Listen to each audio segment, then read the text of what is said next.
7 मई को इसी बिलाल मस्जिद पर भारत की तरफ से मिसाइल हमला किया गया, जिसके नतीजे में कई शहरी अपनी जान से गए और मस्जिद भी मुकम्मल तौर पर तबाह हुई। गुज़िश्ता रात मुजफ्फराबाद पुलिस की जानिब से एक FIR सामने लाई गई, जिस FIR में ये इंकशाफ हुआ कि इस मस्जिद की लोकेशन भारतीय खुफिया एजेंसी और इदारों को देने वाला मुल्ज़म उबैद जहांगीर पुलिस की हिरासत में है।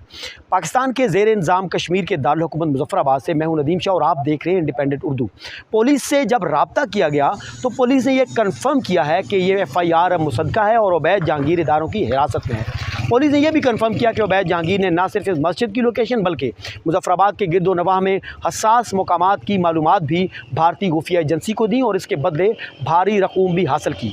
जो उबैद जहांगीर है, पुलिस के मुताबिक इसके खिलाफ स्पेशल सीक्रेट एक्ट के तहत मुकदमा दर्ज किया गया है और इससे मज़ीद तफ्तीश जारी है। उबैद जहांगीर पाकिस्तान के ज़ेर इंतज़ाम कश्मीर का रिहायशी है। पुलिस ने यह भी कहा है कि वक्तन फ़वक्तन इस केस में सामने आने वाली अहम तरीन मालूमात भी मीडिया से शेयर की जाएंगी। मुजफ्फराबाद से मैं हूं नदीम शाह और आप कश्मीर मुतल्लिक तमाम अहम खबरों के लिए इंडिपेंडेंट उर्दू के सोशल मीडिया प्लेटफॉर्म से जुड़े रहिए।